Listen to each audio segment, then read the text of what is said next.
Okay, hello. Welcome to the Peninsula Library Summer Reading Program, Tales and Tales.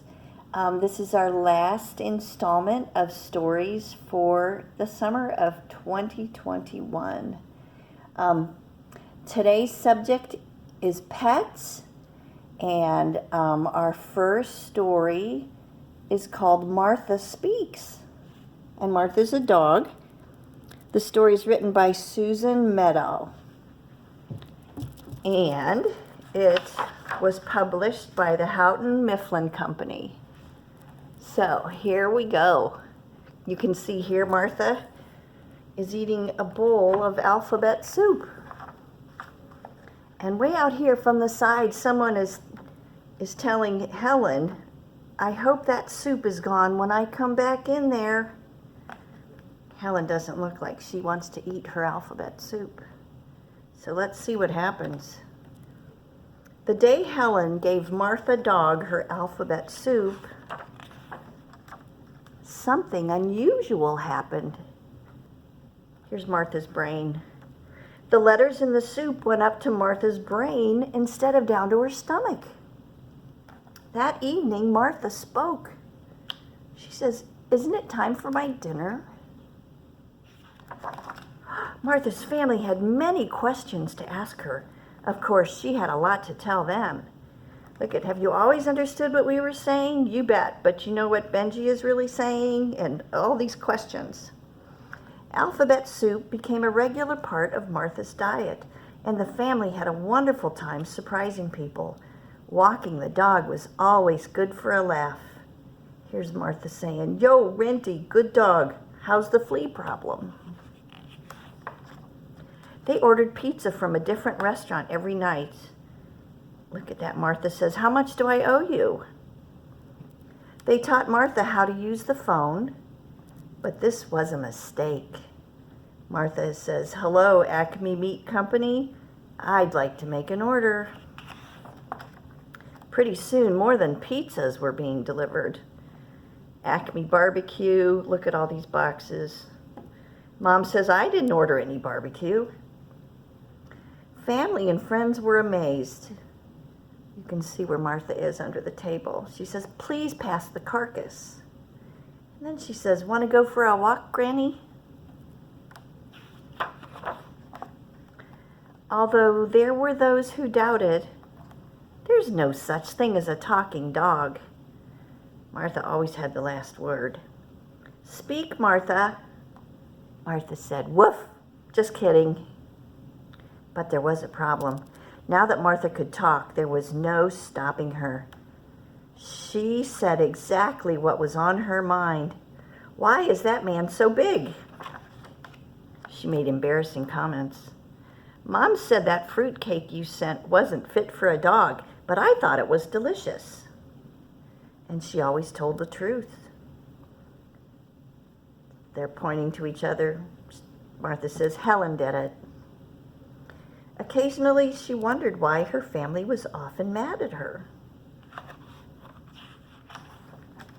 But she kept on talking. She talked through everyone's favorite TV shows. "I've seen this program. Want me to tell you what happens? The giant reptile did it, and the little king gets blamed, but it's okay because Ninja Woman and Enviroman team up to save the little kitten and, of course, the world." But she was quiet during her own TV shows. She talked while they were trying to read. "There's a poodle over on Cricket Street I'd really like to play with. He's small, but he's a dog. And speaking of small, I'm sure you're all curious about the early days of my life." She talked and talked. Oh, look at all this talking. And talked, blah, blah, blah, blah, blah, blah, blah, blah, blah, blah, blah, until her family could not stand it. And they said, "Martha, please, be quiet." "What's wrong?" asked Martha. "You talk too much," yelled Father. "You never stop," yelled Mother. "Sometimes," said Helen, "I wish you had never learned to talk." Martha was crushed. The next day, Martha did not speak. She didn't ask for her dinner or to go out. She offered no opinions, but she just lay quietly beneath the kitchen table. At first, her family enjoyed the silence, but after a while they became worried. "What's the matter, Martha?" asked Helen. Martha didn't answer. Helen's father called the vet. "There's something wrong with my dog," he said. "She won't say a word." "Is this some kind of joke?" asked the vet. Helen offered Martha bowl after bowl of alphabet soup, but Martha had lost her appetite for letters. Martha's family wondered if she would ever speak again. Then, one evening, while the family was out, Martha heard the sound of glass breaking. "Oh, look at this. A burglar," she gasped. "I better call the police." So she carefully dialed 911. But when she opened her mouth to speak, "Yip, arf, arf, arf, arf, woof." Martha hadn't eaten a bowl of alphabet soup in days. Martha raced to the kitchen. She barked, she growled, she tried to look ferocious. The burglar wasn't frightened.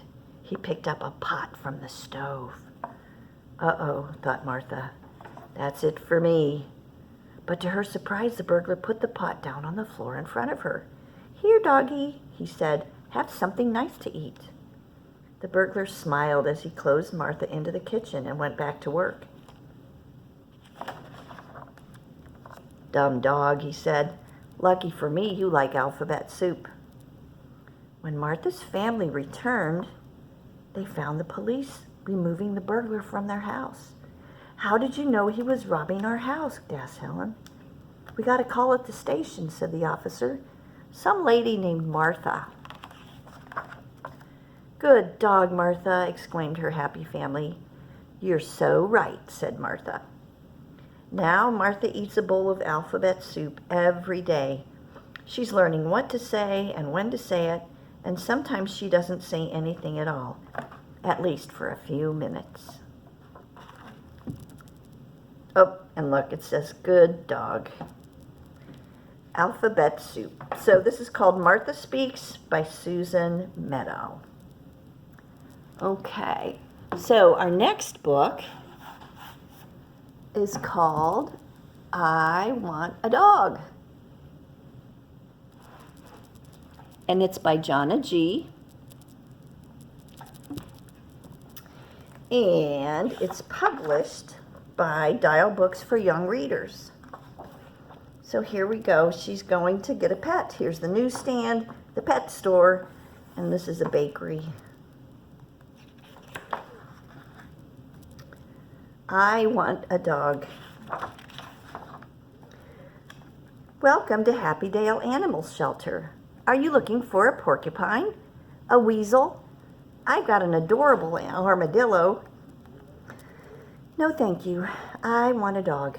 Oh, a dog is an excellent choice. A dog makes an excellent pet. But wouldn't you prefer this awesome anteater? No. How about this baby baboon? It doesn't go woof, but it'll chase a ball just like a dog. I don't want a baby baboon. How about this python? It doesn't have legs, but it slithers over when you call it.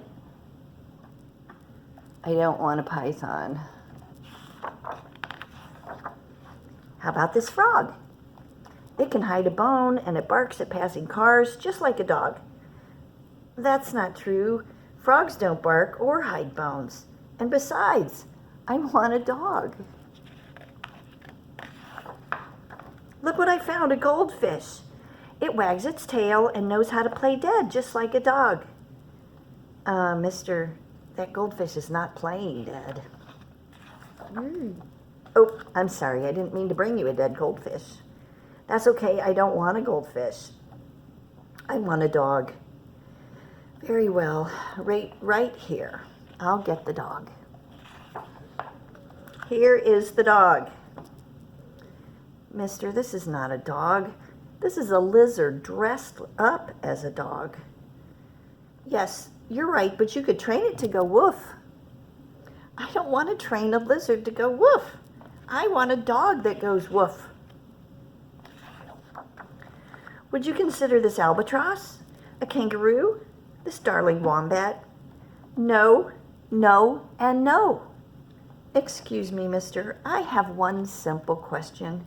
Do you even have a dog?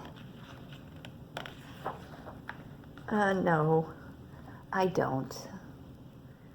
Well then, I'm leaving right now. Wait, before you go, would you please tell me what's so special about a dog?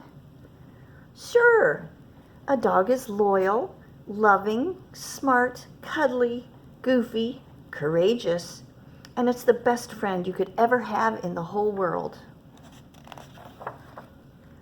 Actually, I might have the perfect pet. It's not a dog, but it sounds exactly like what you described.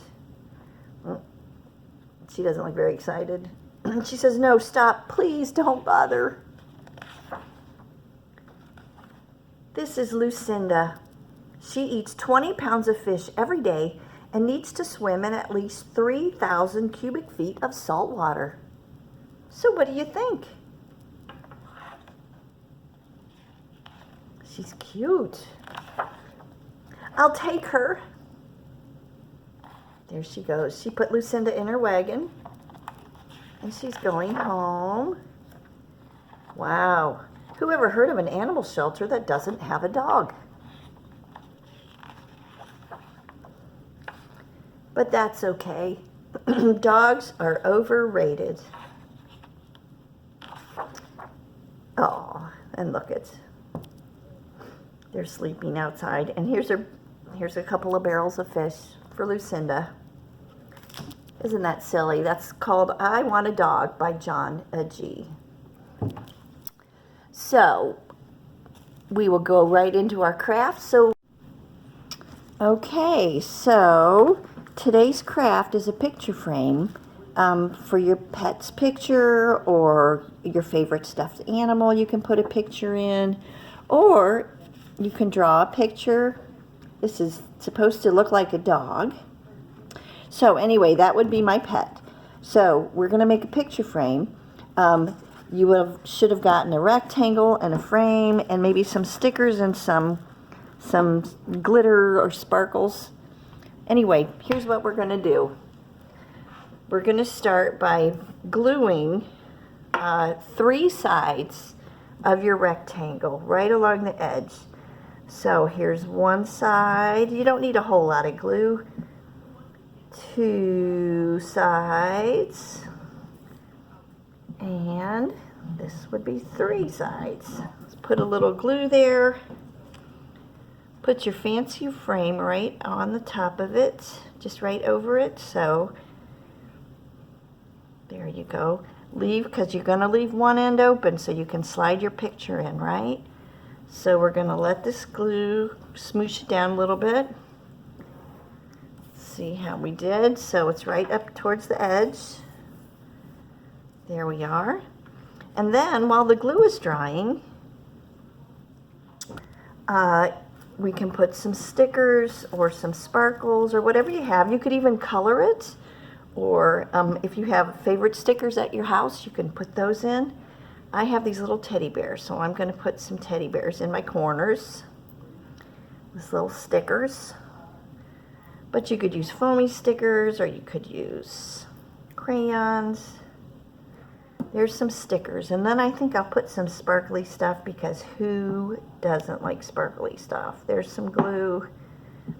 There's a little glue. I'm just going to put dots of glue on all my bumps here, the curly bumpy things.